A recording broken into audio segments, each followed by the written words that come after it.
Nagniningning ang mga mata ng 30 taong gulang na si Berhel nang makita niya ang labis na kasiyahan sa mga mata ng kanyang nobya na si Monica. Nasa tabing ilog sila na nasa labas ng Hacienda Rodriguez kung saan naglatag si Berhel ng banig at nagdala siya ng mga paboritong pagkain ni Monica, gaya ng inihaw na tilapia, ginataang langka at biko. Sa ganung paraan naisip ni Berhel na ipagdiwang ang ika-4 na anibersaryo ng kanilang pagmamahalan. Nagustuhan mo ba, mahal ko? Hindi ko lang nagustuhan. Gustong gusto ko, Berhel. At lahat talaga ng paborito kong pagkain ay niluto mo. Siyempre naman, gusto ko maging espesyal ang araw na ito para sa ating dalawa. Pero hindi lang ako mag-isang naghanda nito. Tinulungan din ako ni Dindo.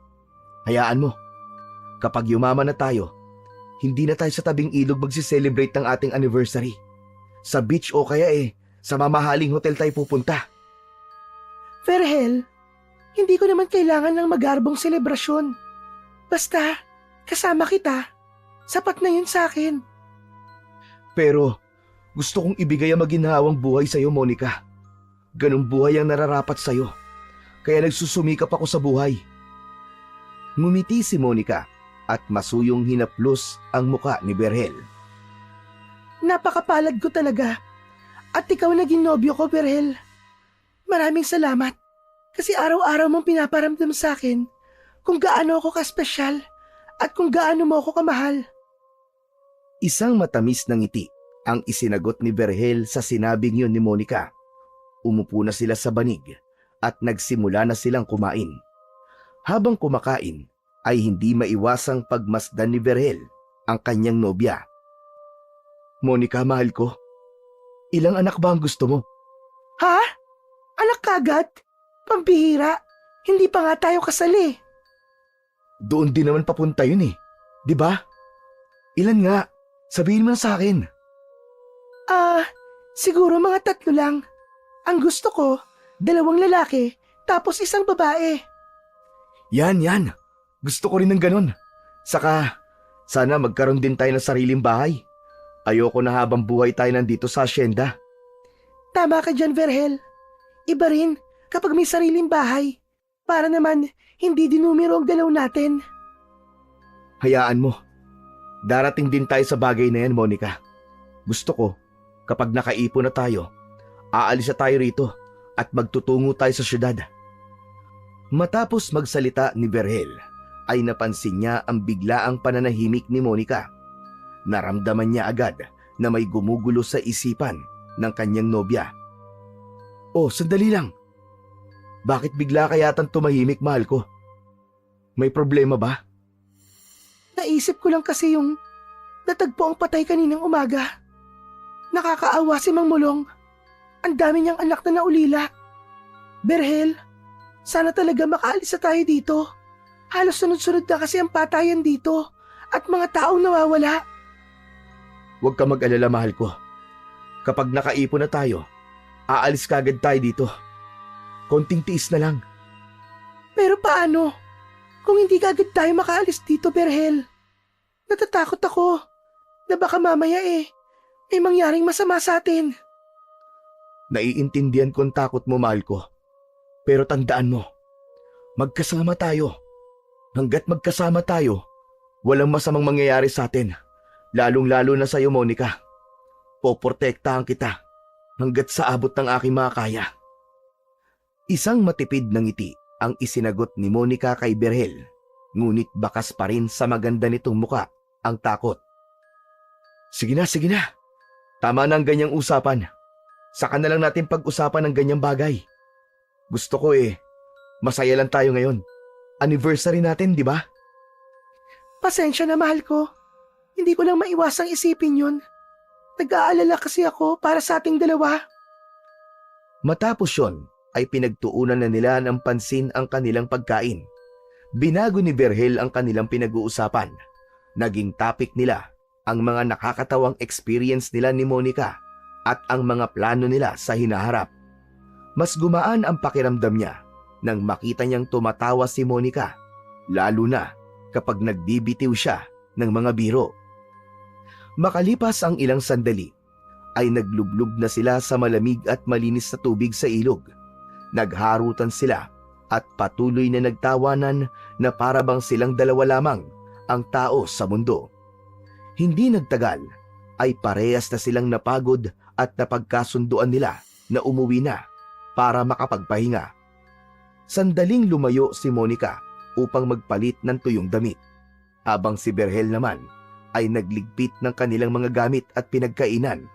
Ngunit habang abala si Berhel sa kanyang ginagawa, ay bigla niyang narinig ang malakas na tili ni Monica. Agad tumakbo si Berhel patungo kay Monica. Pagdating niya roon, nakita niyang nakatayo si Edwin, ang anak ng may-ari ng asyenda, sa harap ni Monica. Halos 2 di pa lang ang layo nito sa kanyang nobya. May dala itong shotgun na nakasabit sa balikat nito. Mabilis na lumapit si Berhel kay Monica. "Sir Edwin, ano pong ginagawa niyo rito?" "Kailangan mo pa bang itanong sa akin yan, Berhel? Halos sakop pa rin ng lupa namin ang ilog na to. Kaya pupunta ako rito anumang oras na gustuhin ko. Kayong dalawa, anong ginagawa niyo rito? Hindi ba dapat nagtatrabaho kayo ngayon?" "Mawalang galang na po, Sir Edwin. Pero araw po ng pamamahinga namin ngayon ni Monica." "Kahit na. Ayoko ng pakalat-kalat kayo kung saan-saan." Napansin ni Berhel ang kakaibang tingin ni Edwin kay Monica. Lalaki rin siya, kaya alam niya na tila may kasamang pagnanasa ang sulyap na ginawa nito sa kanyang nobya. Nang hindi na sila nagsalita, ay umalis na rin si Edwin. Habang papalayo si Edwin, tinignan ni Berhel si Monica. "Ayos ka lang ba, mahal ko? Ano ba nangyari?" Huwag ka mag-alala. Ayos lang naman ako. Nagulat lang ako kasi biglang dumating si Sir Edwin. "Basta, hanggat maaari, umiwas ka sa kanya, ha? Masama ang kutob ko sa lalaking yun." Nanginginig na tumango si Monica. Iniwanan na muna ni Berhel si Monica upang makapagpalit na ito ng damit, habang siya naman ay bumalik sa pagliligpit ng kanilang mga pinagkainan. Noon pa man, ramdam na ni Berhel na interesado si Edwin kay Monica. Kaya naman, sa tuwing nasa paligid ang anak ng kanilang amo, ay hindi siya umaalis sa tabi ng kanyang nobya. Habang naglalakad sina Berhel at Monica pabalik sa kanilang kubo, ay hindi naiwasan ni Berhel na sariwain sa kanyang isipan kung paano sila nagkakilala ng pinakamamahal niyang si Monica. Si Monica ay ipinanganak at lumaki sa Hacienda Rodriguez. Ang mga magulang nito ay mga dating trabahador sa hacienda at doon din pumanaw ang mga ito. Sa pagkakataon na yon ay dumating si Berhel sa hacienda bilang isang bagong trabahador at agad niyang napansin si Monica dahil sa pagiging simple at masipag nito. Hindi nagtagal, nakaramdam si Berhel ng pagkagusto kay Monica at nagsimula ng manligaw. Matapos ang ilang buwan ng ligawan, ay naging magkasintahan sila at nagsimula ng isang simpleng buhay sa isang maliit na kubo sa loob ng hacienda. Bagamat magkasama sila sa ilalim ng iisang bubong, iginagalang ni Berhel ang pagkababae ni Monica. Ipinangako niya sa kanyang sarili. Nagagawin lamang nila ni Monica ang bagay na yon kapag kasal na silang dalawa. Habang palapit sina Berhel at Monica sa kanilang kubo, ay natanaw nila si Dindo na nakatayo sa harap ng maliit na tindahan. May dala itong isang basket ng mga hinog na mangga. Ang mga mata ni Dindo ay nagliwanag nang makita sina Berhel. Kumaway pa ito habang nakangiti. Si Dindo ay matalik na kaibigan ni Berhel. Halos magkasabay silang pumasok noon sa hacienda, kaya naging malapit silang dalawa sa isa't isa. Nang makalapit sila kay Dindo, ay inilapag nito ang basket sa lupa. "Grabe naman! Ang tamis-tamis talaga ng dalawan to! Baka mamaya ilang gamin na kayo yan, ha? O ano? Kumusta nga pala ang date nyo? Ayos ba?" "Bago ang lahat, Dindo. Salamat kasi tinulungan mo ako sa pag-setup dun sa tabing ilog, ha? Maayos naman ang naging date namin. Kaya lang, may biglang sumira eh." "Ha? Bakit? Ano nangyari?" "Akalain mo, bigla ba namang dumating si Sir Edwin? Sumakto pa talaga habang nagpapalit ng damit si Monica. Hindi ko alam kung anong gusto niyang mangyari. Kayo na lang ang umiwas kay Sir Edwin. Ramdam ko talaga na may gusto siya kay Monica eh. Palagi ko siyang nahuhuling nakatingin sa'yo. Tapos kakaibang tingin niya. Parang may kasama bang pagnanasa? Yan nga din ang sinabi ko kay Monica eh. Pero parang ang hirap iwasan ni Sir Edwin. Lalo na't sa kanila tayo nagtatrabaho. Sinabi mo pa. Pero sandali lang, maiba ko. Alam niyo na ba na hindi lang si Sir Edwin ang dapat niyong iwasan? Ano ka mo? Bakit? Anong ibig mo sabihin? Kailangan niyo rin maging maingat sa mga nangyayari sa asyenda. May narinig akong usap-usapan ng mga trabador dun sa tubuan. Ayon sa kanila, aswang ang salarin sa mga patayan na nangyayari dito sa asyenda. Ano? Aswang? Anong ibig mo sabihin? Isa kasi sa mga trabahador ang muntik na mabiktima noong nakaraang gabi bago pa mangyari yung kay Mang Mulong. Nakaligtas siya at ang sabi niya, aswang ang umatake sa kanya. Diyos ko, nakakatakot naman yun, Dindo. Nakakatakot talaga, kaya mag-ingat kayo. Kaya nga sinabi ko sa inyo kagad eh. Pero para hindi kayo takutin para alam niyo lang kung ano talaga nangyayari dito sa loob ng asyenda. Oo nga pala, sa inyo na tong mga manggaw. Regalo ko sa anniversary nyo. O siya, aalis na ako at may kailangan pa akong tapusin. Maraming salamat, Dindo Mag-iingat ka rin. Nang makaalis na si Dindo, ay kinuha na ni Berhel ang isang basket ng mangga at dinala yon sa loob ng kanilang kubo. Umupo naman si Monica sa bangko na gawa sa kawayan at napansin ni Berhel ang takot sa muka ng kanyang nobya. Mahal ko, iniisip mo pa rin ba yung sinabi ni Dindo tungkol dun sa aswang? Sa tingin mo, aswang ba talaga yung pumapatay sa mga trabahador dito sa asyenda? Di ko alam, mahal ko. Pero aswang man o hindi, dapat pa rin tayong maging maingat. Lalo na't tila walang ginagawang hakbang sina Sir Armando at Sir Edwin para wakasan ang mga patayan dito. Mas lalo tuloy ako natakot, Berhel.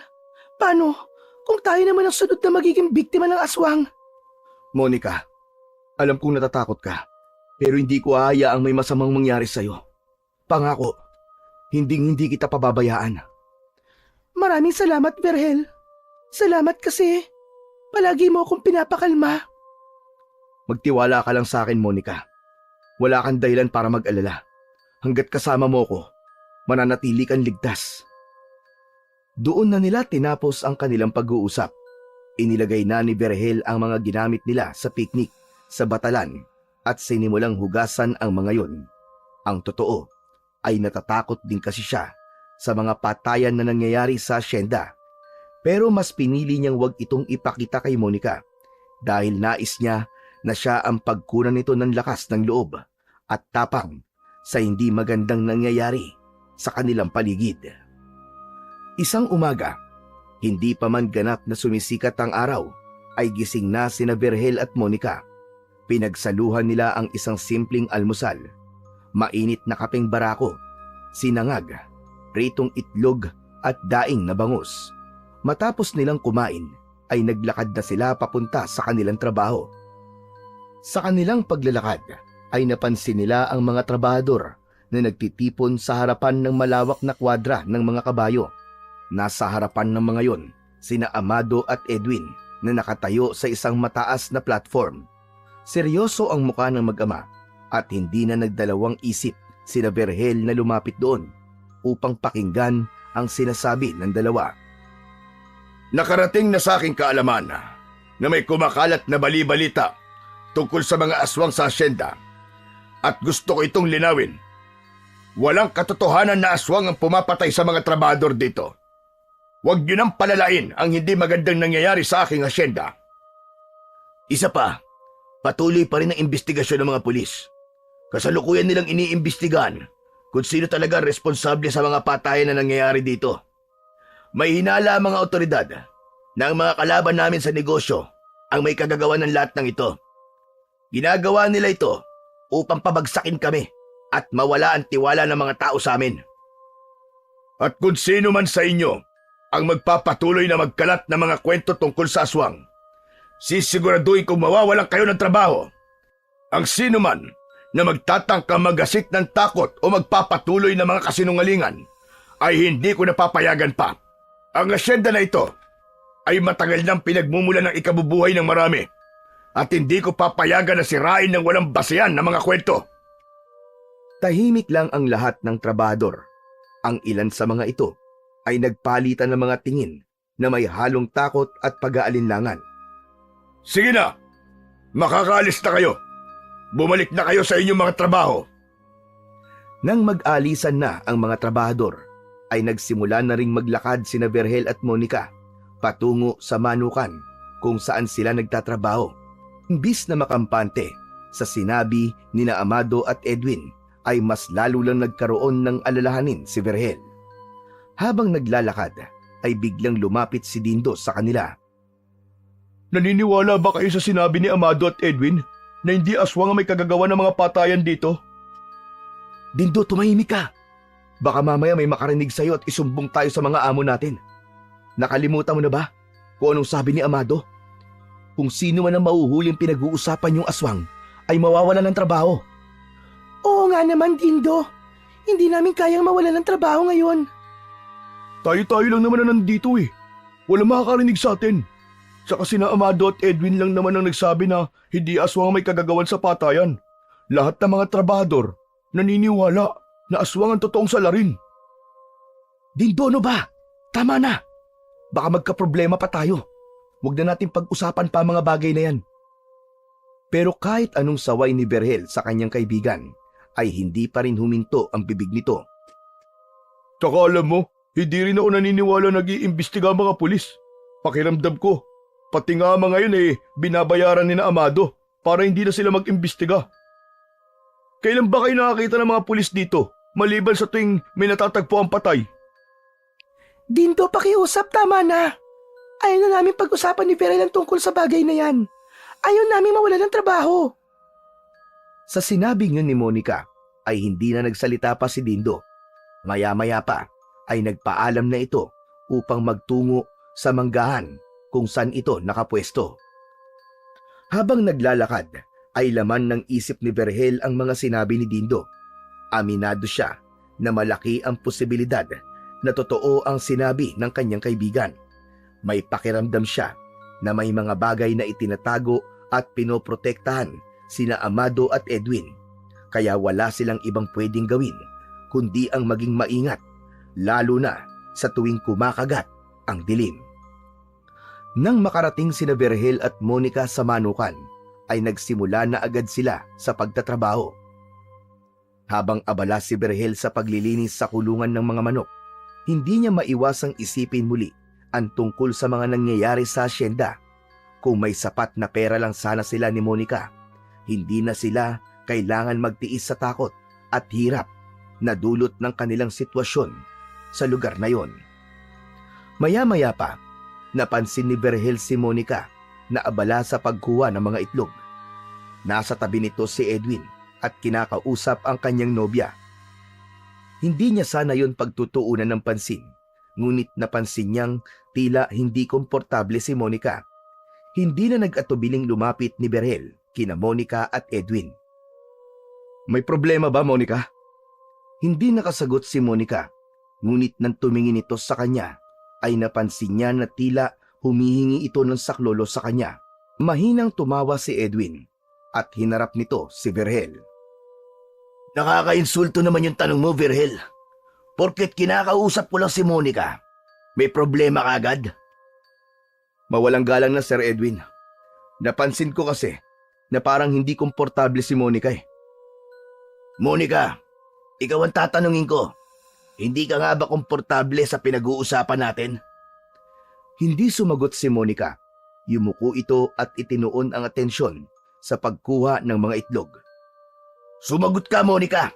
Hindi ka ba komportable? Komportable po ako, Sir Edwin.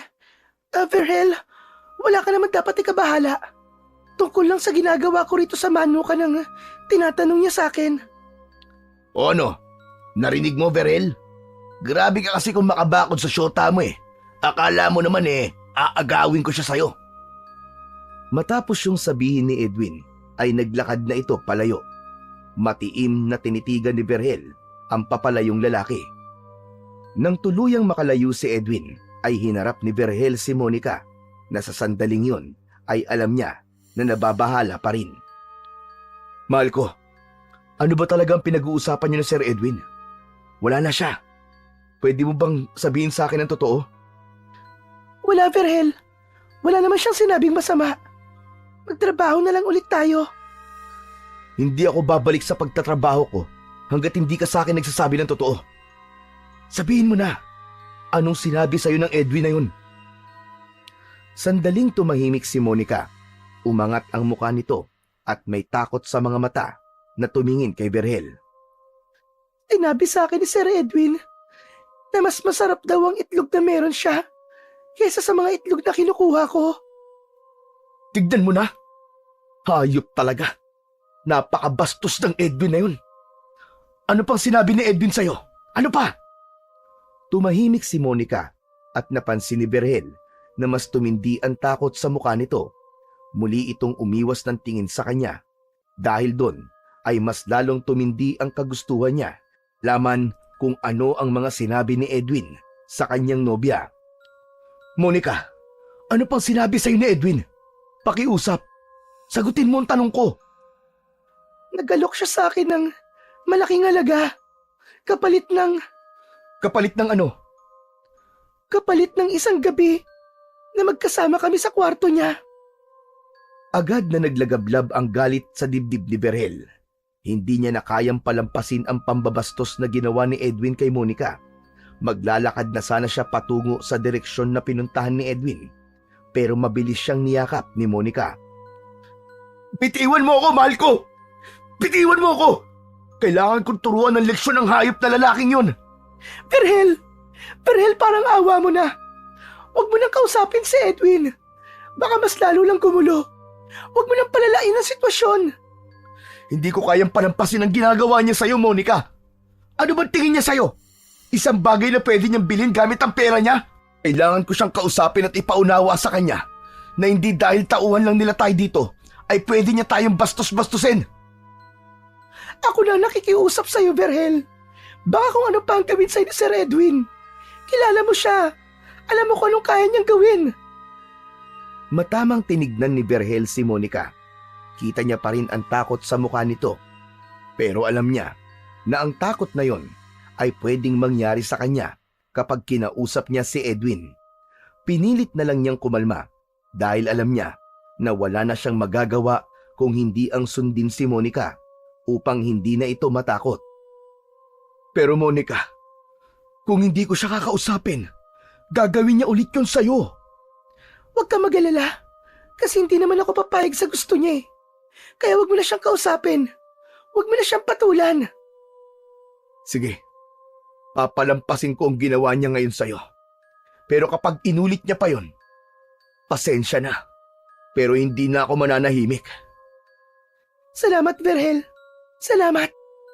Sige na, magtrabaho na tayo ulit. Ngumiti ng konti si Berhel at niyakap si Monica.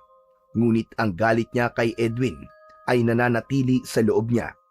Masakit para sa kanya na binastos ang babaeng iniingatan niya. Kaya sinabi niya sa sarili na kapag muling binastos ni Edwin si Monica, ay haharapin niya ito kahit pigilan siya ni Monica. Isang madaling araw, nagising si Berhel sa mahimbing na pagkakatulog nang maramdaman niya ang maalinsangan na paligid. Hindi mainit pero pinagpapawisan siya. Natigilan siya nang makarinig siya ng kaluskos sa labas ng kubo. Tila may naglalakad paikot-ikot sa kubo nila ni Monica. Marahang tumayo si Berhel. Nang umingit ang papag, ay nagising din si Monica at nagtataka nang makita si Berhel na papalabas ng maliit nilang kwarto. Berhel, saan ka pupunta? Parang may tao sa labas. Lalabas lang ako sandali. Ano? Huwag ka na lumabas. Baka kung ano pa mangyari sa'yo. Dito ka na lang. Huwag ka mag-alala. Mag-iingat ako. Lumabas si Berhel sa kwarto nila at kinuha ang itak na nakasabit sa dingding. Lumabas siya ng kubo habang si Monica naman ay nakatayo sa pintuan ng kubo. Puno ng pag-aalala ang mukha nito. Naglakad si Berhel papunta sa likod ng kubo at pagdating niya roon ay isang nakakatakot na nilalang ang sumalubong sa kanya. Isa yung aswang na may nanlilisik na mga mata at matutulis na mga pangil at kuko. Inatake ng aswang si Berhel.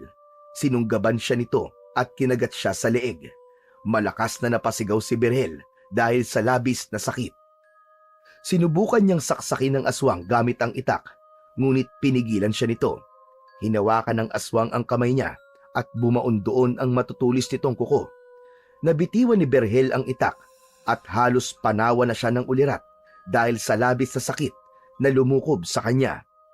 Nakita niya si Monica na lalapit sana pero agad niya tong sinigawan.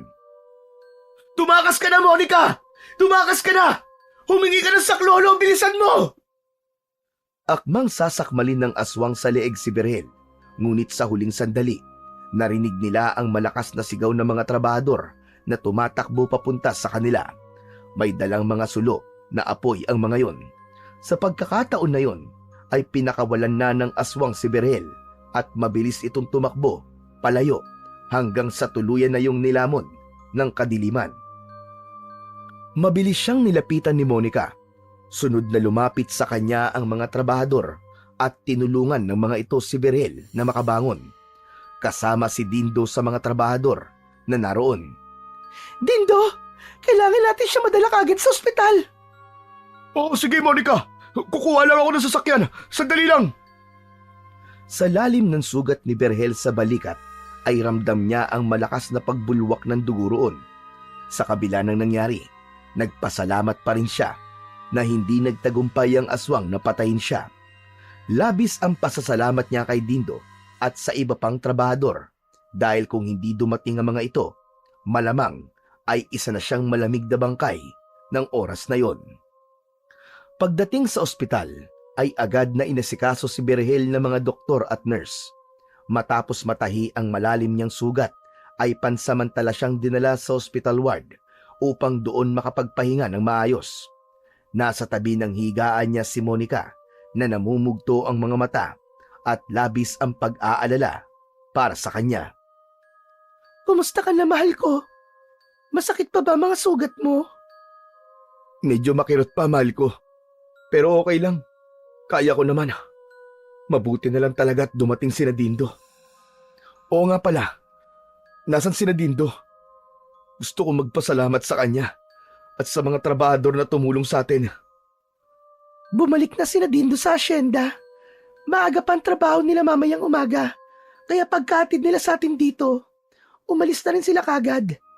Sinabi pala sa akin ni Dindo na bumuo sila ng grupo ng mga trabahador na magro-ronda sa asyenda tuwing gabi. Gusto kasi nila na mahuli yung aswang. Pero Berhel, hindi na talaga ligtas sa asyenda. Hindi ko na kaya manatili pa ron. Kailangan na talaga nating umalis. Huwag ka mag-alala, mahal ko. Hindi na tayo magtatagal doon. Matapos ang nangyari, kahit ako ayoko na manatili ron. May konti naman tayo naipon, di ba? Bahala na kung saan tayo aabot sa perang meron tayo. Ang importante, makaalis tayo sa asyenda sa lalong madaling panahon at makapagsimula ng bagong buhay na walang takot. At higit sa lahat, magkasama tayong dalawa at nagmamahalan. Salamat naman at pumayag ka rin sa gusto kong mangyari, Berhel. Ayokong hintayin na ikaw naman na mapahamak. Hindi ko kakayanin yun. Kaya bago pa mangyari yun, ay aalis na tayo sa asyenda. Nagpatuloy ang pag-uusap ni Berhel at Monica.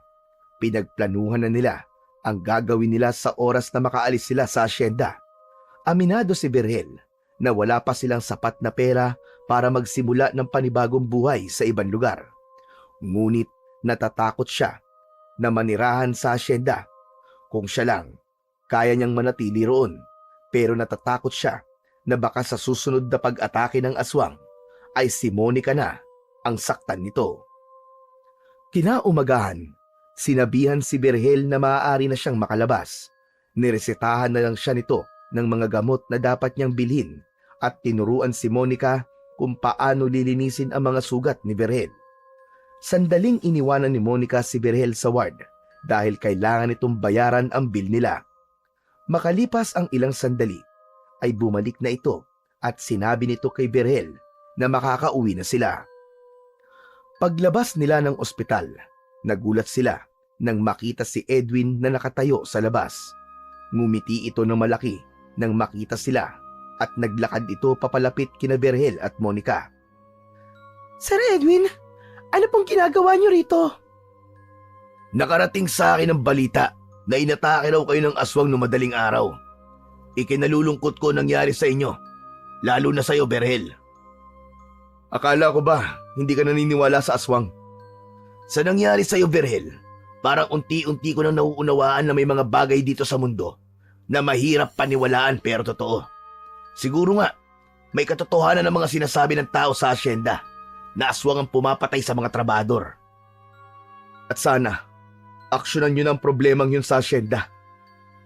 Pero maiba ako. Ano po ba talagang ginagawa nyo rito? Susunduin ko kayo. Inutusan ako ni Papa na iatid kayong dalawa pabalik sa asyenda.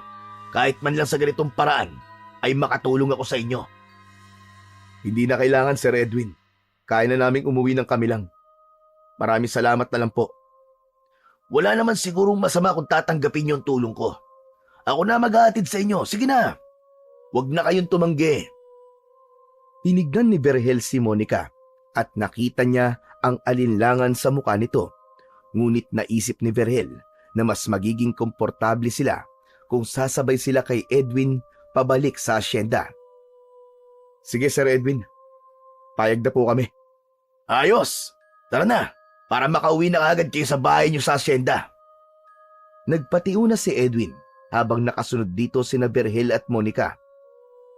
Mahal ko, bakit ka pumayag na iatid niya tayo? Para makauwi na agad tayo. Saka sa tingin ko naman hindi ka naman niya babastusin kasi kasama mo ko. Nang makarating sila sa nakaparadang sasakyan ni Edwin, ay sumakay na sila sa likod. Habang si Edwin naman ay pumwesto sa may driver seat at agad nitong pinaandar ang kotse palayo sa ospital. Tahimik na nakaupo sina Berhel at Monica sa likurang upuan ng kotse ni Edwin. Hindi maintindihan ni Berhel, ngunit habang sakay sila ng kotse ni Edwin, ay bigla siyang kinabahan. Pakiramdam niya ay may hindi magandang mangyayari. Makalipas nga lang ang ilang sandali, binasag ni Edwin ang katahimikan na namagitan sa kanilang tatlo. So ano? Ano ang plano niyo pagkatapos ng lahat ng nangyari? Mabutit na itanong mo yan, Sir Edwin. Para makapagpaalam na kami ni Monica sa iyo ng personal. Teka, anong ibig mo sabihin? Aalis na kami ni Monica sa asyenda. Hindi na kami mananatili ron. Natatakot na kami sa posibleng mangyari. Lalo na't sigurado na kami na meron ngang aswang doon. Kung yan ang desisyon nyo, igagalang ko. Hindi ko kayo pipigilan. Huwag kayong mag-alala. Ako rin ang bahalang magsabi kay Papa. Sa sagot na yun ni Edwin, ay naramdaman ni Berhel ang kakaibang ginawa. Naisip niyang baka pigilan sila ni Edwin, ngunit hindi pala. Ngunit habang patuloy silang bumabaybay sa kalsada, napansin ni Berhel na iba ang dinadaanan nila at hindi yun papunta sa asyenda. Monica, hindi yata to ang daan papuntang asyenda. Sir Edwin, parang hindi yata to ang daan papunta sa asyenda. Meron lang akong dadaanan na kaibigan. Sandali lang. Nagpatuloy ang kotse sa pag-andar hanggang sa umabot sila sa isang lugar na walang kabahayan at puro talahib sa magkabila ang gilid ng kalsada. Nagsimulang magbago ang pakiramdam ni Berhel. Bigla siyang kinabahan at naramdaman niyang may hindi tamang nangyayari. Maya-maya pa, tumigil ang kotse ni Edwin sa gilid ng kalsada. Sir Edwin, bakit tayo huminto dito? Ano to? Hindi sumagot si Edwin. Nagulat na lang sina Berhel at Monica nang biglang bumukas ang pinto sa backseat sa tabi ni Monica. Laking gulat nila nang makita nila si Amado na mabilis na pumasok sa kotse. Tumabi ito kay Monica at agad nitong isinarado ang pinto. Mas lalo pang nagulat sina Berhel at Monica nang biglang naglabas ng baril si Amado at itinutok yon sa kanila. Diyos ko, Sir Amado, ano pong ginagawa nyo? Ano pong ibig sabihin nito? Huwag niyo nang subukang gumawa ng kalokohan o sumigaw dahil hindi ako magdadalawang isip na paputukan kayong dalawa. Anong gagawin niyo sa amin, sir? Malalaman mo rin mamaya, Berhel. Edwin, sige na, mag-drive ka na. Okay, Papa. Galit at takot ang naramdaman ni Berhel ng sandaling yun. Napayakap na lang sa kanya si Monica habang nanginginig. Nang umandar na muli ang kotse, agad na nag-isip si Berhel ng paraan para makatakas sila. Ngunit alam niya na wala silang laban sa pagkakataon na yon dahil ramdam niya kay Amado na hindi ito magdadalawang isip na patayin sila kapag gumawa sila ng hindi nito magugustuhan. Ilang oras na bumiyahe sina Berhel sa daan na hindi na pamilyar sa kanila ni Monica. Inabot na sila ng dilim hanggang sa huminto ang kotse sa tapat ng isang lumang warehouse. Bumaba ng sasakyan si Edwin at binuksan ang pinto sa tabi ni Berhel. Nanlaki ang mga mata niya nang tutukan siya nito ng baril. Sige na, bumaba ka na, Berhel. Ano bang gagawin niyo sa amin? Bumaba ka na, sabi! Maraang bumaba mula sa kotse si Berhel. Pagkababa niya ay sinubukan niyang agawin ang baril kay Edwin pero hindi siya nagtagumpay nang mabilis na mailayo nito sa kanya ang hawak nitong baril. Sa isang iglap, naramdaman ni Berhel ang malakas na paghampas ng baril sa likod ng kanyang ulo. Ang lakas ng palo ay nagdulot sa kanya ng matinding pagkahilo. Ang mga mata ni Berhel ay nagdilim at bumagsak siya sa lupa. Sa pagbabalik ng malay ni Berhel, ay nalaman niyang nasa loob na siya ng warehouse. Bahagya pa ring umiikot ang paningin niya. Nakatali siya sa isang upuan at halos hindi siya makagalaw. Ngunit ang talagang gumimbal kay Berhel ay nang makita niya si Monica na nakahiga sa isang malapad na lamesa. Ang katawan nito ay puno ng mga pasa. Nakatulala ito habang walang tigil ang pag-agos ng luha. Nasa ibabaw ni Monica si Edwin habang ginagawan ng kahalayan ang kanyang nobya. Agad na sumiklab ang puot sa dibdib ni Berhel. Mga hayop kayo! Itigil niyo yan! Itigil niyo yan, mga hayop kayo! Monica! Monica! Ang sigaw ni Berhel ay pumuno sa buong warehouse. Naroon din si Amado na nakatayo at pinapanood ang ginagawa ni Edwin kay Monica. Masayang masaya pa ito habang panay ang hit-hit sa sigarilyo. Sinubukan ni Berhel na makawala mula sa pagkakatali sa upuan. Nagpumigla siya ng ubod lakas at nagwala pero lahat ng yun ay walang silbi sa higpit ng pagkakatali sa kanya. Patawarin mo ko, Monica. Patawarin mo ko. Patawad! Nang matapos na si Edwin, ay si Amado naman ang pumaibabaw kay Monica. Halos mabaliw na si Berhel ng sandaling yun. Ang mga mata ni Berhel ay puno ng galit at sakit. Ngunit wala siyang magawa. Tanging sigaw at iyak na lang ang tumulong sa kanya upang palabasin ang sakit na kanyang nararamdaman. Makalipas ang ilang sandali, ay natapos na rin sina Amado at Edwin sa pagbaboy sa katawan ni Monica. Nanatili itong nakahiga sa lamesa habang tahimik na lumuluha. Si Berhel naman ay nakatali pa rin sa upuan. Nakayuko siya at tahimik na umiiyak. Pakiramdam niya ay wala siyang silbi ng sandaling yun dahil hindi man lang niya nagawang ipagtanggol ang kanyang pinakamamahal na nobya. Maya-maya pa ay lumapit si Edwin kay Berhel. Umangat ang mukha ni Berhel at sinalubong niya ng tingin si Edwin. Nakangisi ito ng nakakaasar at hindi kakabakasan ng pagsisisi ang muka. Walang hiya kayong dalawa. Mga hayop kayo! Mga hayop! Masahol pa kayo sa demonyo! Ang sarap pala talaga ng girlfriend mo, Berhel. Amoy pinipig. Hayop ka! Hayop! Mga walang kaluluwa! Hayop na kung hayop. Hayop naman kasi ang sarap ng girlfriend mo eh. Matagal ko nang pinagnanasaan si Monica. Hindi ko akalain na ganun din pala si Papa. Aba, akalain mo yun. Pareho pa pala kami ng gusto. Kaya yun, isinama ko na siya rito. Bantay sarado ka kasi palagi kay Monica eh. Kaya gumawa na kami ng paraan para magkaroon ng katuparan ang pantasya namin kay Monica. Mga demonyo kayo! Sa oras na makawala ko rito, papatayin ko kayo! Isinusumpa ko! Papatayin ko kayo magkama!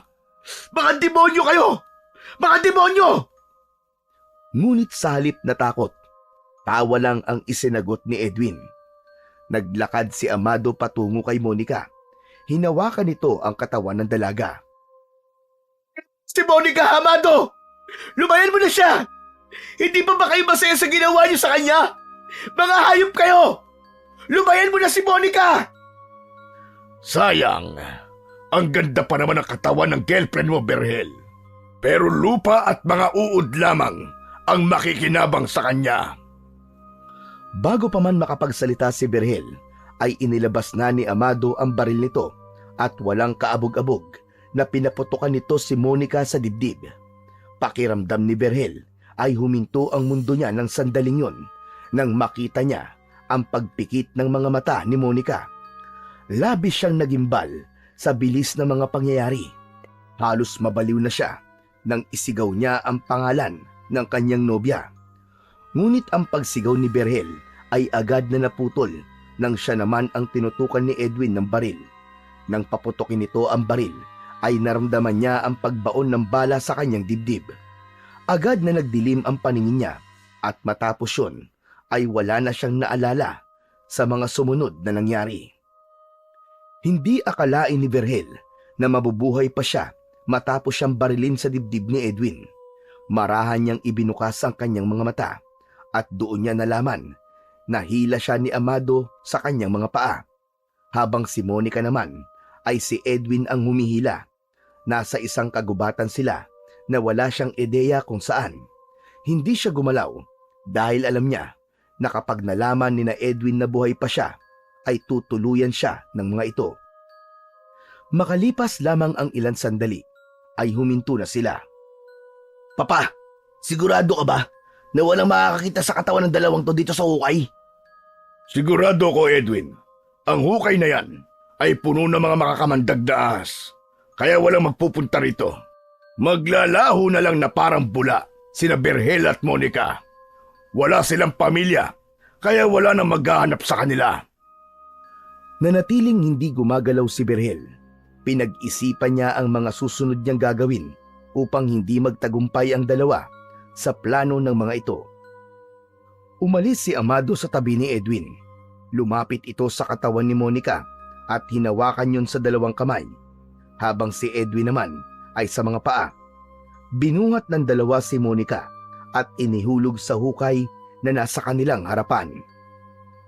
Hindi na napigilan pa ni Berhel ang sarili at nagsimula siyang gumalaw.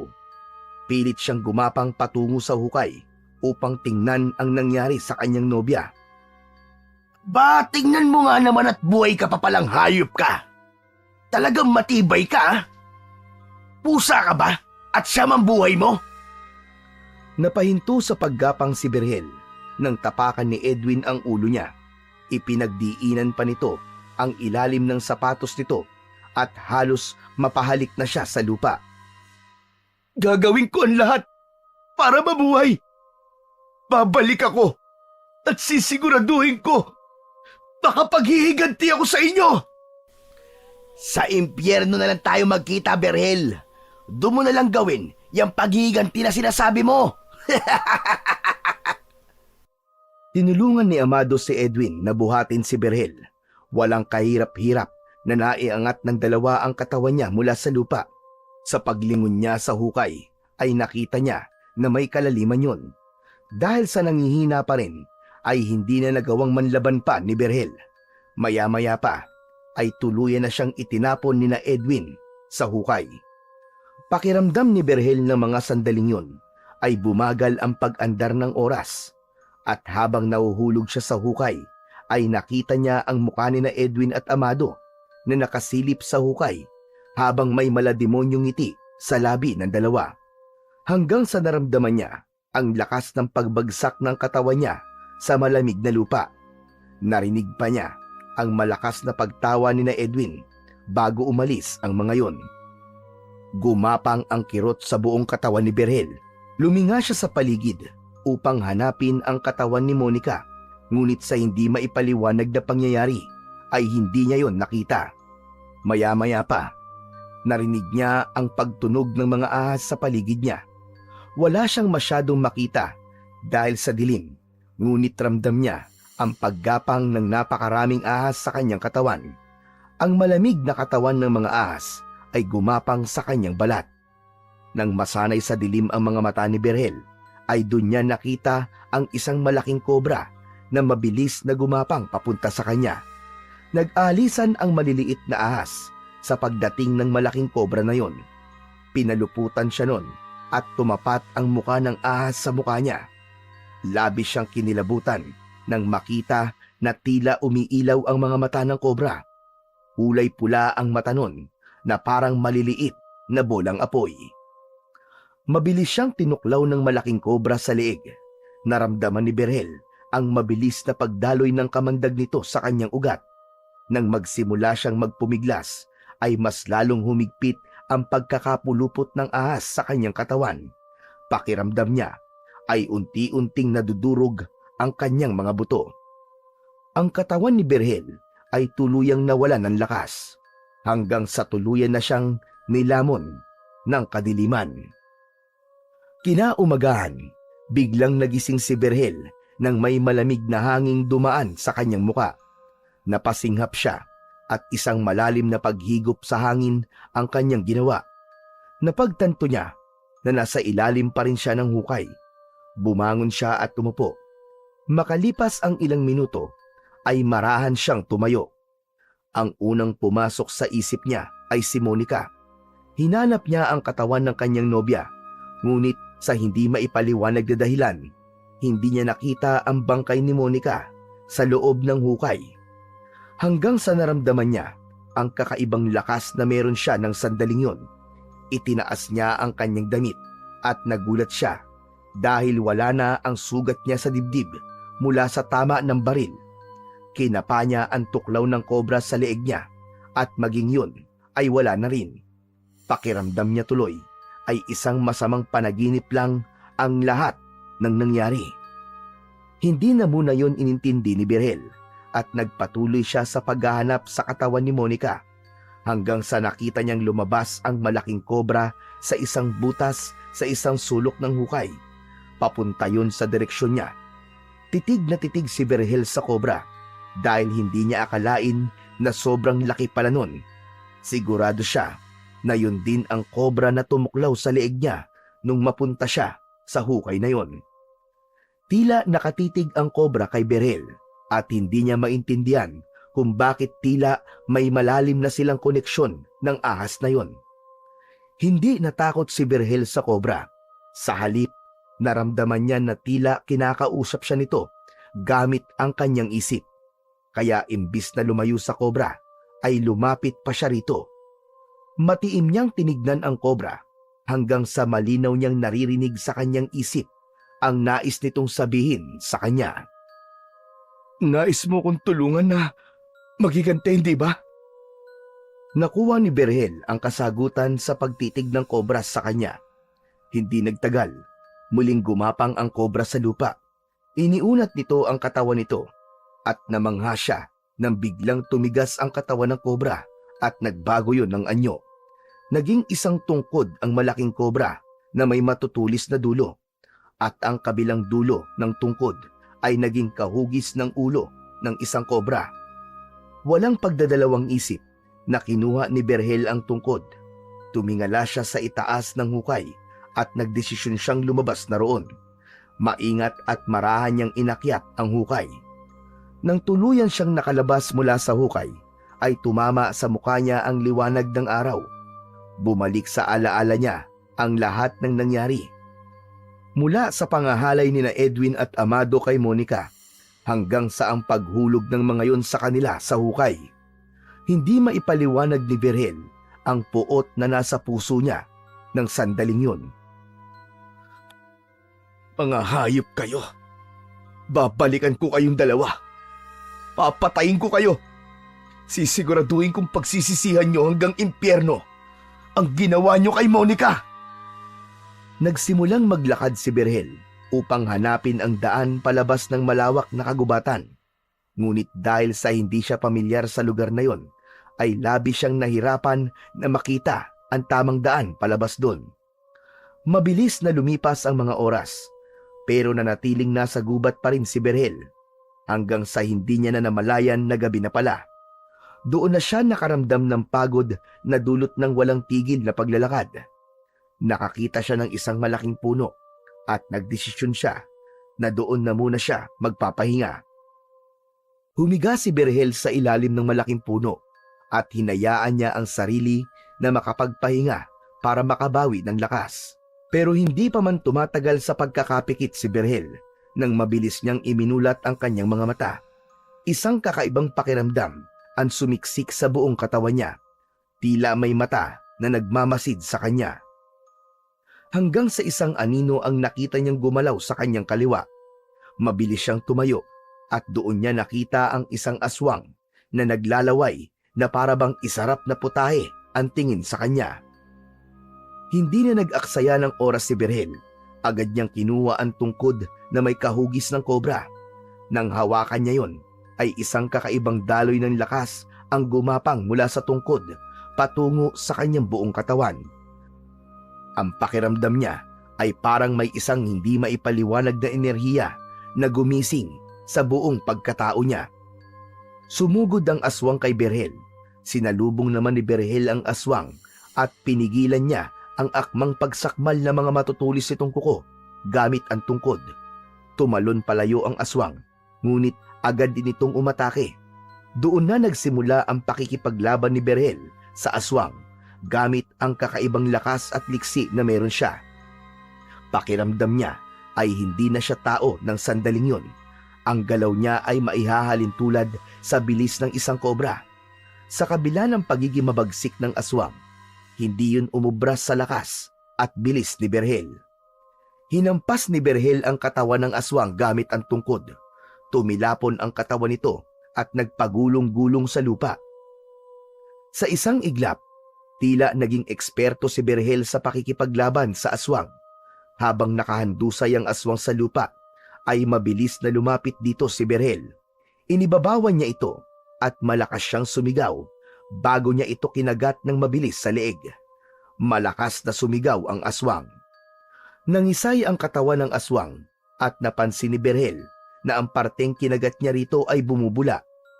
Tila binuhusan ito ng napakatapang na asido. Nang huminto sa paggalaw ang aswang, ay patuloy pa rin na nilalamon ng tila asido ang katawan nito. Tumayo na si Berhel at may pagtatakang tinignan ang kakaibang nangyari sa aswang hanggang sa may maramdaman siyang kakaiba sa loob ng kanyang bibig. Ngumanga siya at kinapa niya ang kanyang mga ngipin. Nanlamig siya nang may nakapa siyang dalawang pangil sa itaas na bahagi ng kanyang mga ngipin. Kahit hindi niya yun nakikita, alam niya na ang mga pangil na yon ay maihahalin tulad niya sa pangil ng isang kobra na tumuklaw sa kanya. Sa sandaling yon ay unti-unti nang naintindihan ni Berhel ang lahat. Tinignan niya ang tungkod na hawak niya at napagtanto niya na ang kamandag ng malaking kobra ang nagbigay sa kanya ng kakaibang lakas at bilis. At ang tungkod na yon ay ang kanyang magiging sandata sa pakikipaglaban. Sa sandaling yon ay nasa kanya na ang mutya ng kamandag ng kobra. Isang malademonyong ngisi ang sumilay sa labi ni Berhel. Sigurado siya na dahil doon ay magtatagumpay siya sa paghihiganti niya kina Edwin at Amado. Hindi pa man sumisikat ang araw, ay nagpatuloy na kagad si Berhel sa paglalakad upang makalabas sa kagubatan na yon. At sa pagkakataon na yon, ay nagtagumpay na siyang makita ang kalsada. Mula roon ay muli siyang naglakad upang bumalik sa asyenda kahit hindi siya sigurado kung ang nilalakaran niya ay ang tamang direksyon papunta sa asyenda nina Edwin at Amado. Sa gitna ng paglalakad ni Berhel ay nakarinig siya ng ugong na paparating na sasakyan. Mabilis siyang nagtago sa makapal na talahib sa gilid ng kalsada. Isang truck na may mga basket ng mangga sa likod ang dumaan at huminto sa gilid ng kalsada. Ilang metro lamang ang layo nun mula sa kinaroroonan ni Berhel. Nanlaki ang mga mata ni Berhel nang mula sa truck ay bumaba ang kaibigan niyang si Dindo. Nagmamadaling nagtungo si Dindo sa gilid ng kalsada upang umihi. Habang umiihi si Dindo, naisip ni Berhel na ang truck na yon ang tanging paraan upang mabilis siyang makabalik sa asyenda. Hindi na siya nagsayang ng oras at tahimik ngunit mabilis siyang umakyat ng truck. Walang nakapansin nang sumakay siya sa likod ng truck at nang isiksik niya ang sarili sa malalaking basket na naroon. Hindi nagtagal ay muling umandar ang truck. Sa pagkakataon na yon, naisip ni Berhel na abot kamay na niya ang kanyang paghihiganti kina Edwin at Amado dahil tila tadhana na ang gumawa ng paraan upang agad siyang makabalik sa asyenda. Makalipas lang ang mahigit isang oras, ay nakita na ni Berhel ang napakalaking gate ng asyenda sa unahan. Nang pumasok na ang truck sa asyenda, ay inihanda na ni Berhel ang sarili. Pagdating ng truck sa driveway ng asyenda, ay nagmasid si Berhel sa paligid. Alam niya na bago pa huminto ang truck ay kailangan na niyang bumaba roon dahil malaki ang posibilidad na may ibang makakita sa kanya. Maya-maya pa ay tumalon na si Berhel mula sa truck at mabilis siyang nagtago sa likod ng isang malaking puno na nasa gilid ng driveway. Nang masiguro niya na walang ibang tao sa paligid, ay mabilis siyang tumakbo patungo sa kagubatan na nasa likod ng asyenda.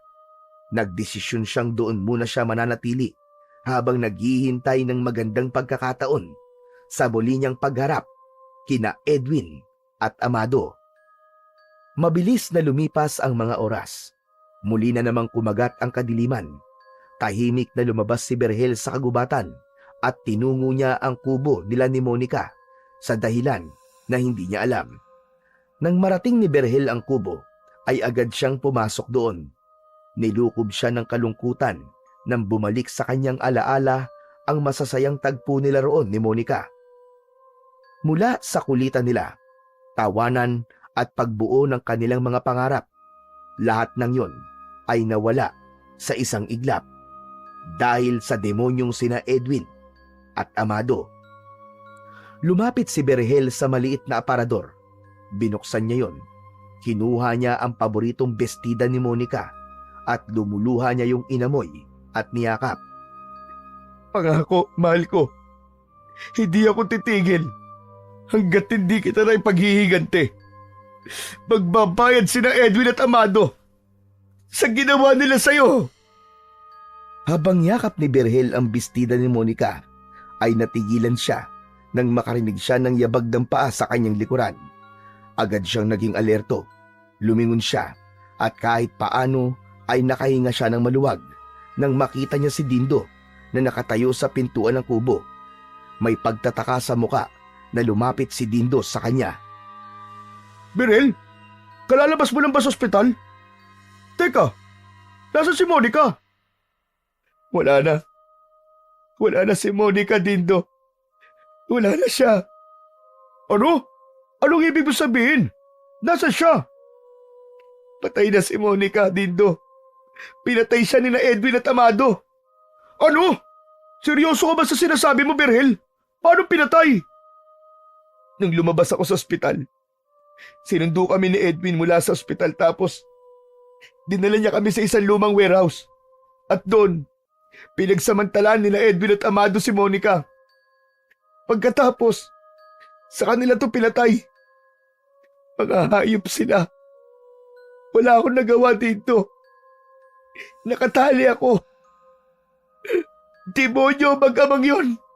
Demonyo sila. Diyos ko, sinasabi ko na nga ba, may masamang balak ang Edwin na yun kay Monica eh. Nakakalungkot na umabot sa ganyan ang lahat. Pero, Berhel, paano ka nakaligtas? Paano ka nabuhay? Hindi ko rin alam, Dindo.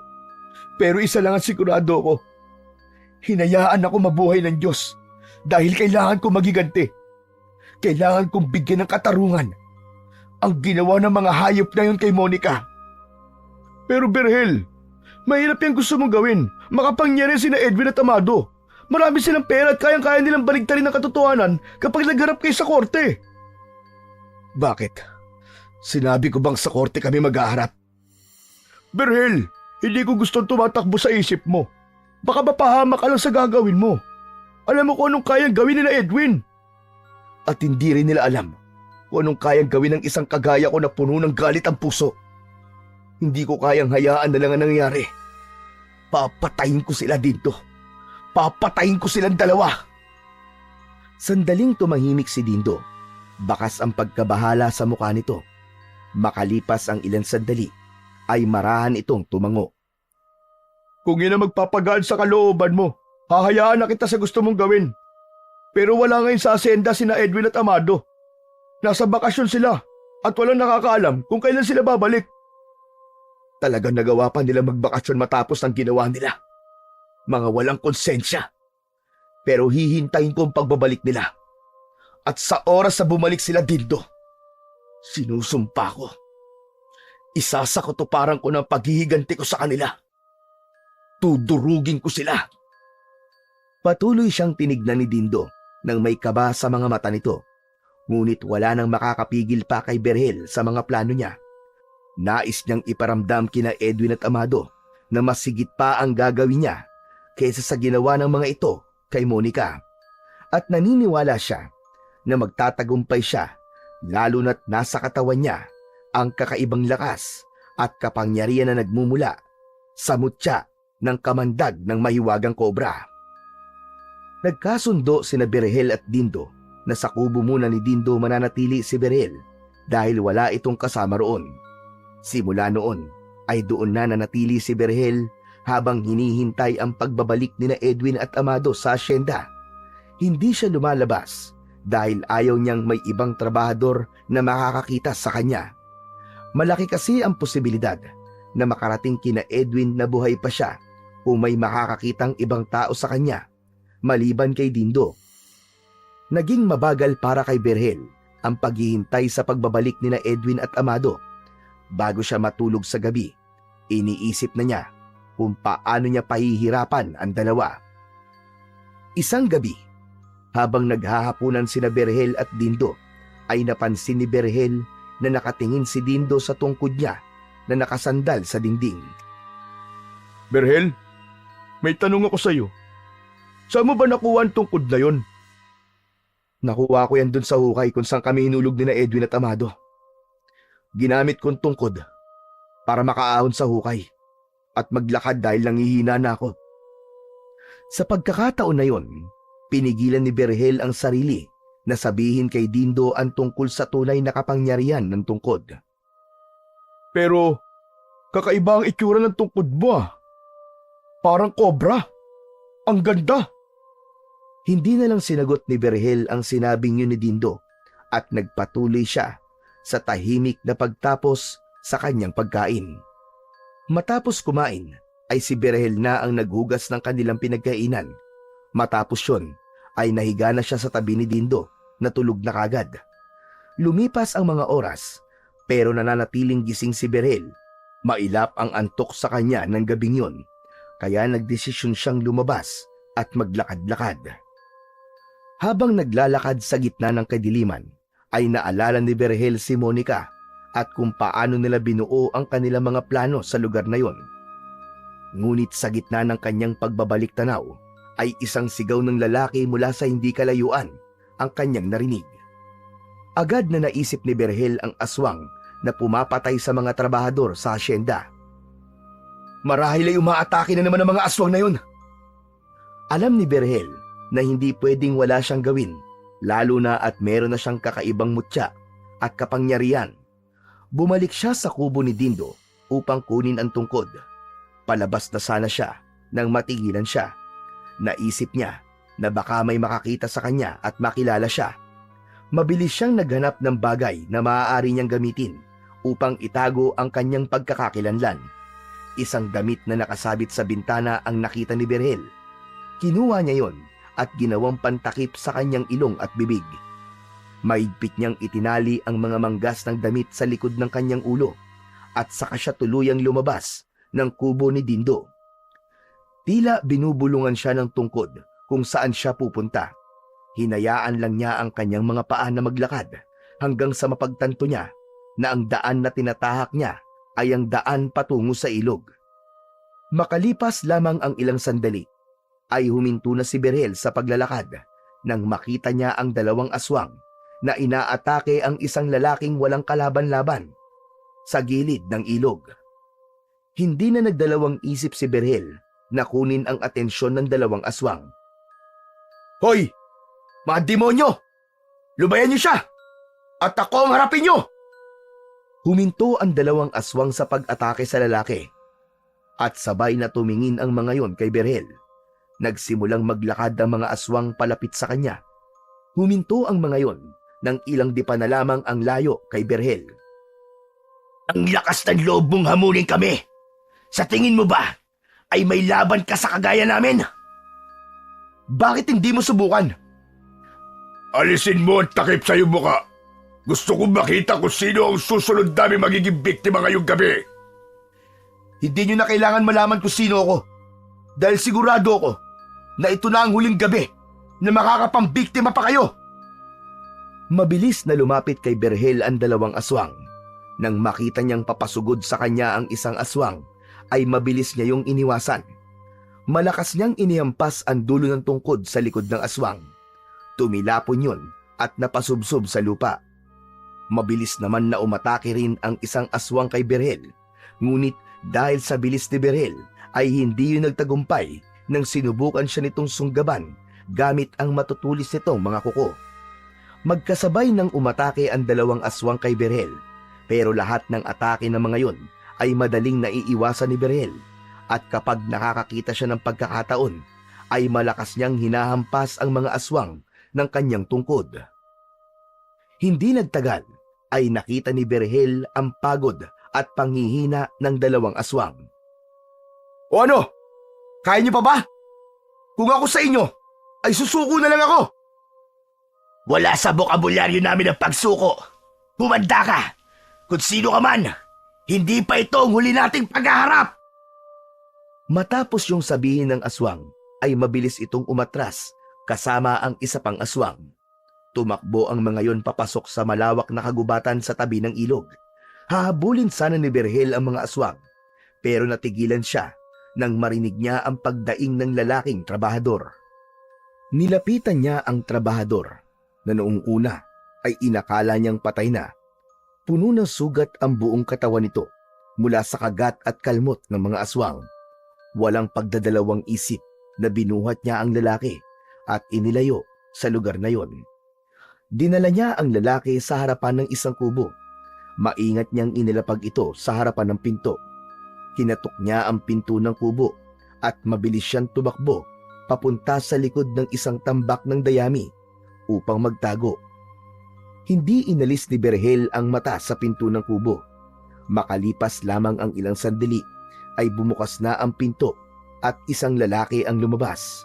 Nakita niya ang gulat sa mukha ng lalaki nang nakita nito ang sugatang lalaki na nasa labas ng bahay nito. Nang makasiguro na si Berhel na meron ng tutulong sa lalaki, ay tahimik siyang lumabas sa kanyang pinagtataguan at nagsimulang maglakad pabalik sa kubo ni Dindo. Pagdating niya sa kubo ng kanyang kaibigan, ay humiga siya kagad sa tabi ng natutulog na si Dindo.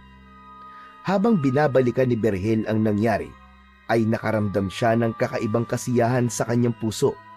Isang kasiyahan na dulot ng pagligtas niya sa buhay ng isang tao. Napagtanto ni Berhel na hindi lang siya bumalik sa asyenda upang maghiganti. Naroon din siya upang ipagtanggol ang mga trabahador sa asyenda mula sa mga aswang na patuloy na nambibiktima roon. Kinabukasan ng tanghali, matapos makapagluto ni Berhel ng tanghalian, ay sakto na dumating si Dindo mula sa pagtatrabaho. Agad na inihain ni Berhel ang ulam nila na pritong tilapia na may sawsawan na toyo at kalamansi at sili. Inilagay niya sa gitna ng mesa ang isang kaldero ng mainit na kanin. Habang kumakain ang dalawa, ay biglang binasag ni Berhel ang katahimikan. Alam mo, Berhel, umatake na naman pala mga aswang kagabi. Tahimik lang na nakinig si Berhel. Nais niyang sabihin na alam na niya ang bagay na yon, ngunit nanatiling tikom ang kanyang bibig. Ang maganda nga lang, nakaligtas yung trabador na inatake ng mga aswang. Paano raw siya nakaligtas? Ayon dun sa kwento ng nakaligtas na trabador, habang inaatake daw siya ng dalawang aswang, ay meron daw isang lalaki na biglang dumating at nagligtas sa kanya. Nakita daw niya kung paanong nilabanan ng lalaking yun yung mga aswang. Ang lakas at saka ang bilis daw ng lalaki. Nakilala ba ng trabador yung nagligtas sa kanya? Sandaling tumahimik si Dindo. Tila nag-isip muna ito bago muling nagsalita. Hindi raw niya nakilala kasi may takip daw na damit yung ilong at saka bibig ng lalaki. Pero sabi niya, may kakaibang tungkod daw yung nagligtas sa kanya. Yun daw ang ginamit ng lalaki para makipaglaban sa mga aswang. Isang mahabang katahimikan ang namagitan kina Berhel at Dindo. Si Berhel ay hindi na makatingin kay Dindo ng mga sandaling yon dahil may pakiramdam siya na merong hinala ito na siya ang lalaking nakipaglaban sa mga aswang nung nakaraang gabi. Berhel, hindi naman sa pag-ano-ano. Magsabi ka nga sa akin ng totoo. Ikaw ba ang lalaking tinutukoy ng trabador na nagligtas sa kanya mula doon sa mga aswang? Ikaw lang ang kakilala kong may kakaibang tungkod dito sa asyenda eh. Hindi pinansin ni Berhel ang tanong na yon ni Dindo. Nagkunwari siyang wala siyang narinig at nagpatuloy na lamang siya sa kanyang pagkain. Ngunit tila hindi titigil si Dindo hanggat hindi nito nalalaman ang katotohanan, kaya muli itong nagtanong. Hoy Berhel, sagutin mo ang tanong ko. Ikaw ba ang lalaking yun? Huwag ka maingay ah. Oo Dindo, ako yun. Ako nga nagligtas doon sa trabador mula doon sa dalawang aswang kagabi. Kitams, sabi ko na nga ba eh. Nang marinig ko doon sa kwento ng trabador ang tungkol sa kakaibang tungkod, aba, ikaw kagad ang pumasok sa isip ko. Pero Berhel, masyadong delikado ang ginagawa mo ha. Parang pagpapakamatay ng ginagawa mo sa pagharap sa mga aswang. Wala kang dapat na ipag-alala Dindo. Mas malakas ako kaysa sa mga aswang na yon. Kaya nga sila umatras kagabi kasi alam nila na hindi nila ako kaya. At kailan ka pa nagkaroon ng kakayahan na labanan ng mga aswang? Hindi ba nung inatake ka ng aswang wala ka nagawa? Dahil meron akong kapangyarihan mula sa mutya ng kamandag ng kobra.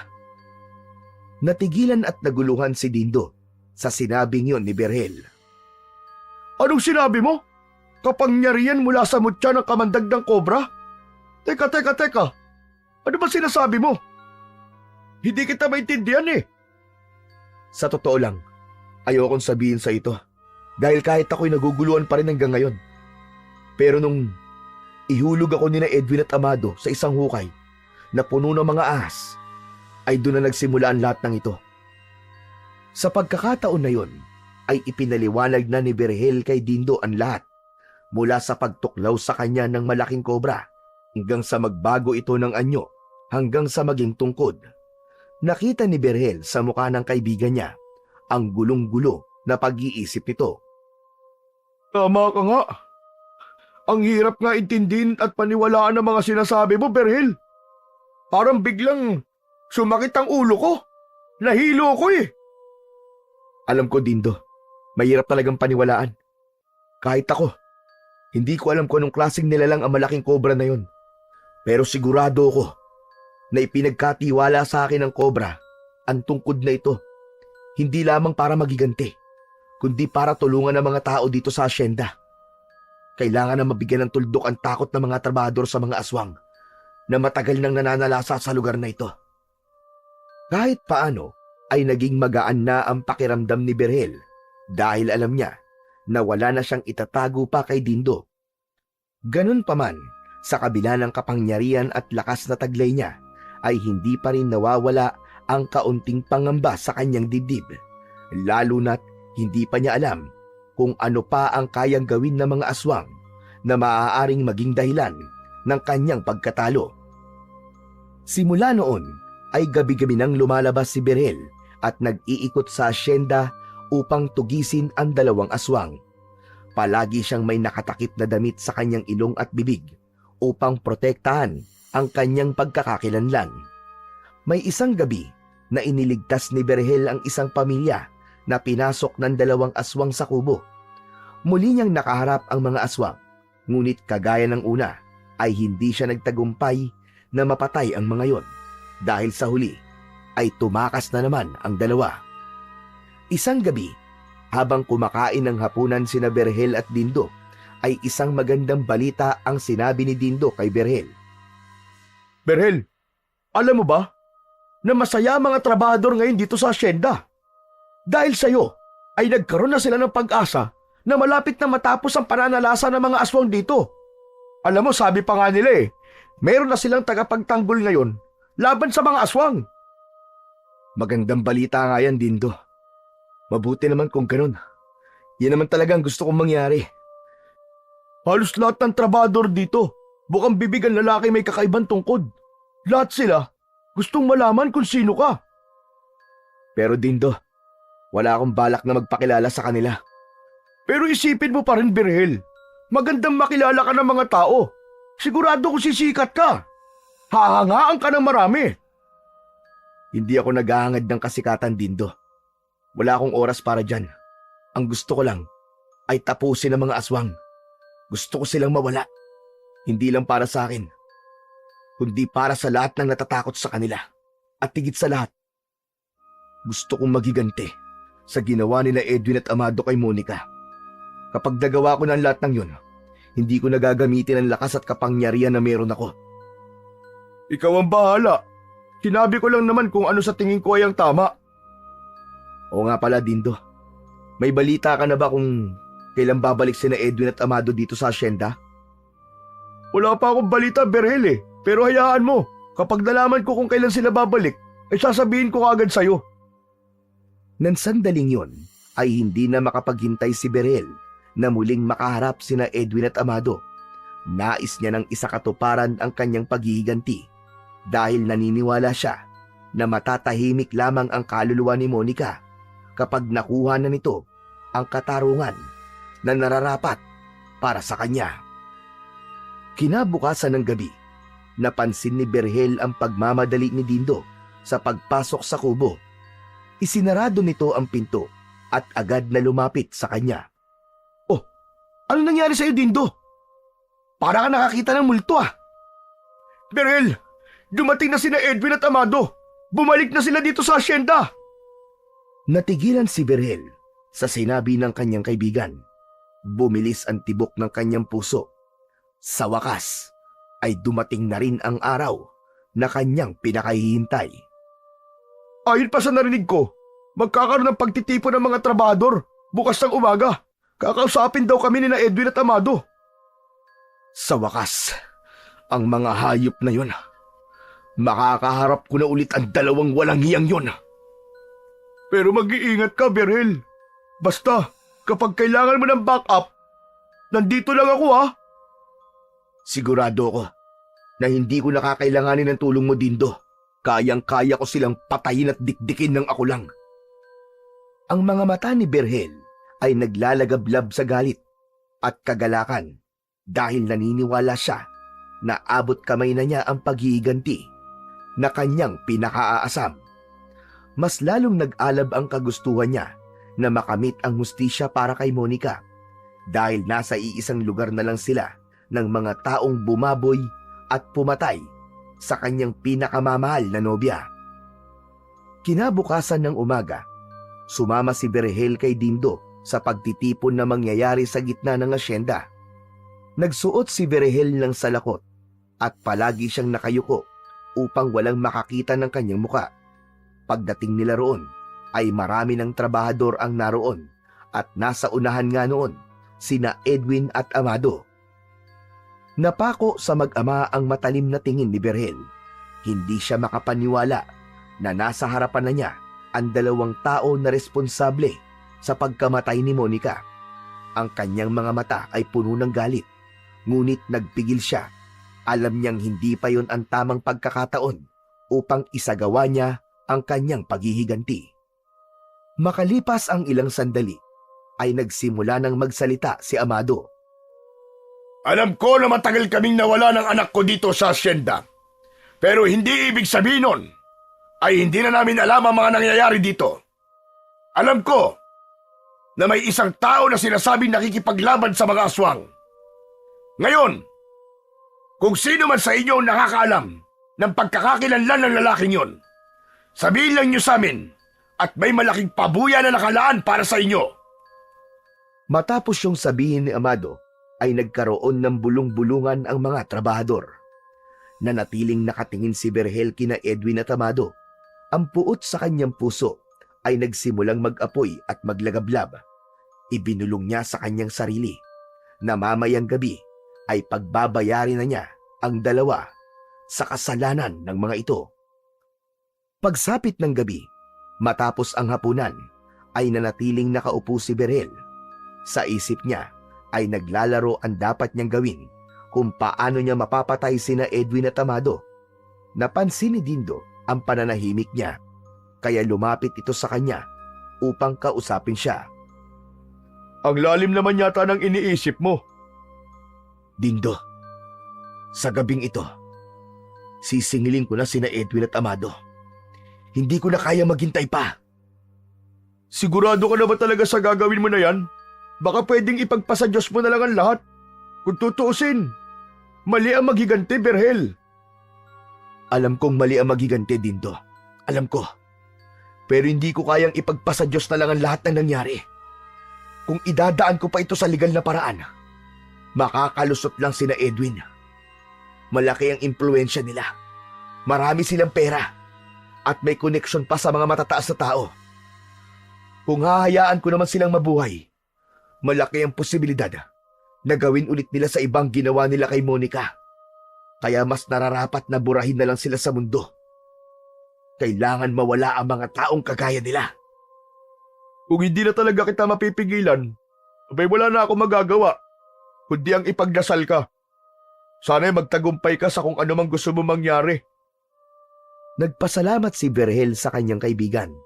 Nang sandaling yon, ay hindi na siya makapaghintay na harapin sina Edwin at Amado. Sigurado siyang magugulat ang dalawa sa oras na malaman ng mga ito na buhay pa pala siya. Hindi na natulog si Berhel ng gabing yon. Pagsapit ng madaling araw, ay lumabas na siya ng kubo ni Dindo.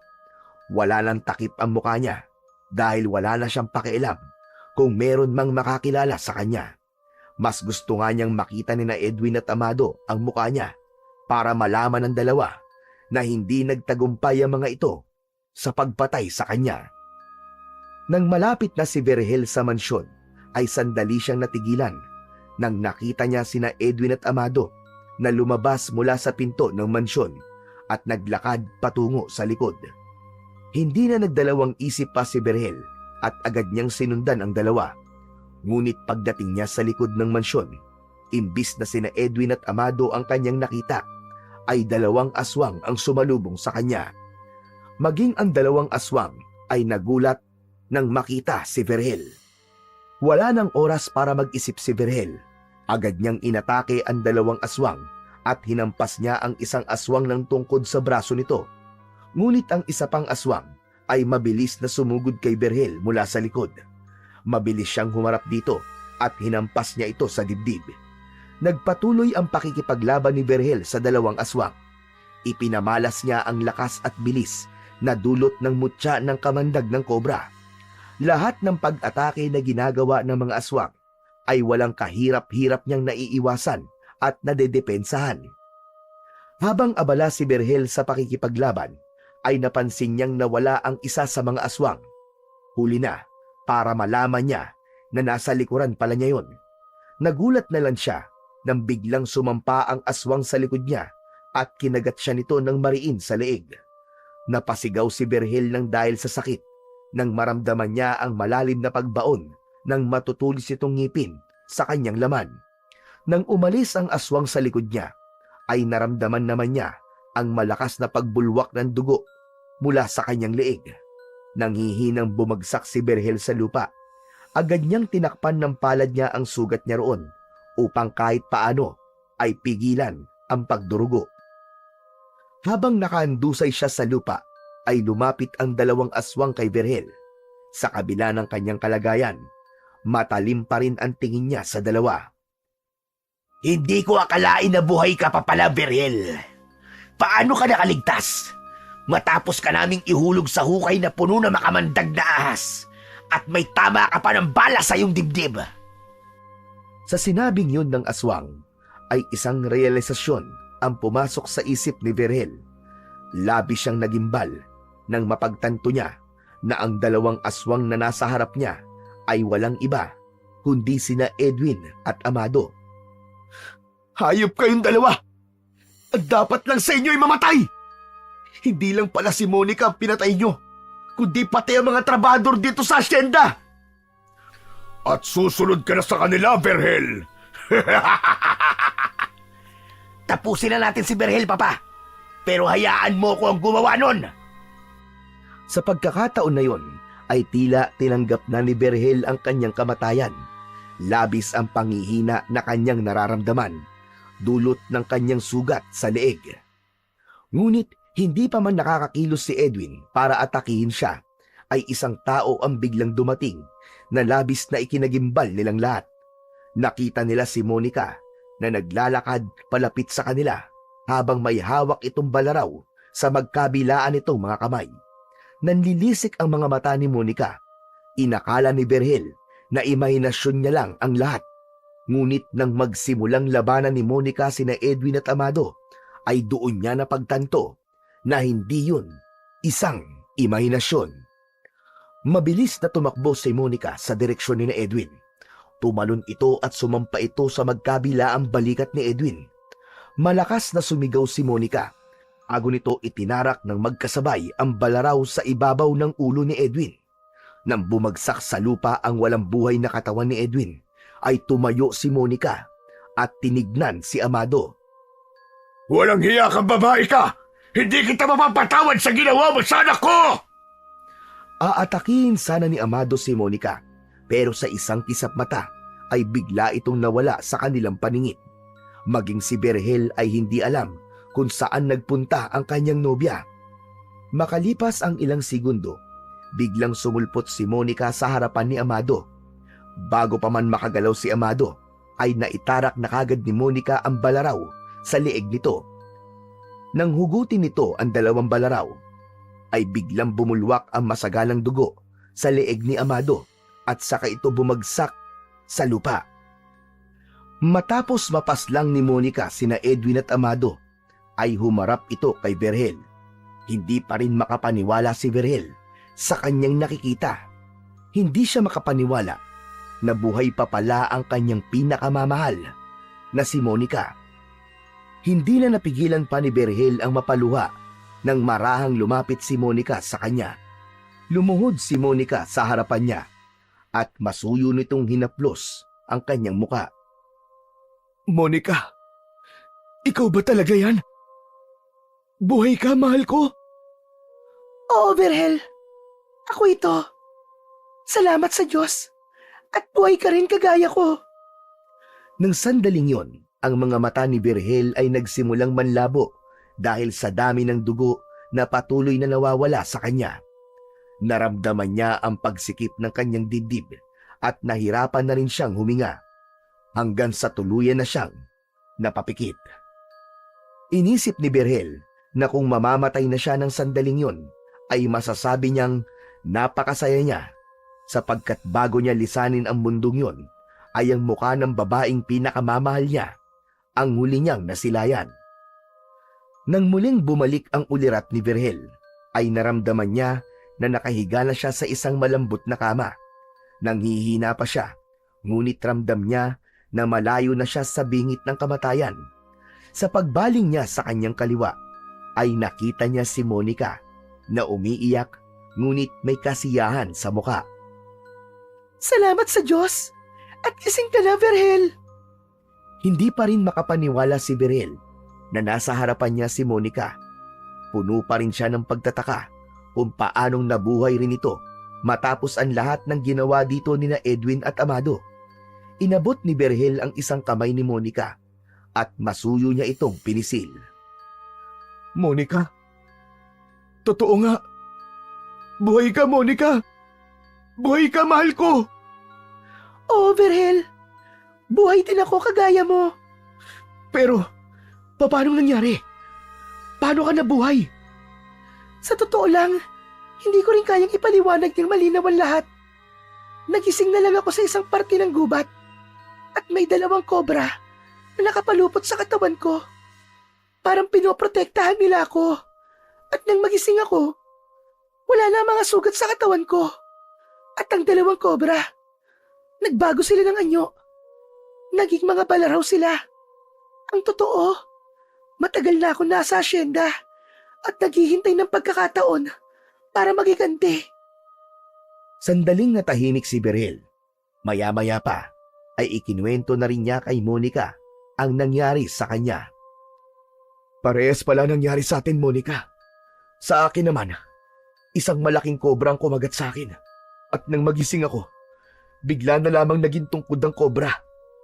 Yun ang naging sandata ko para labanan ng mga aswang na hindi ko akalain na sina Edwin at Amado pala. Hindi man natin alam kung ano talaga ang nangyari. Ang importante ay nawakasan na natin ang kasamaan nila at buhay tayong 2, mahal ko. Tama ka, mahal ko. Binigyan pa tayo ng pagkakataon ng Diyos para bigyan ng katuparan ng lahat ng plano at mga pangarap natin. Yumuko si Monica at ginawaran nito ng mabilis na halik sa labi si Berhel. Matapos yun, ay mahigpit silang nagyakap. Walang tigil ang luha nilang 2.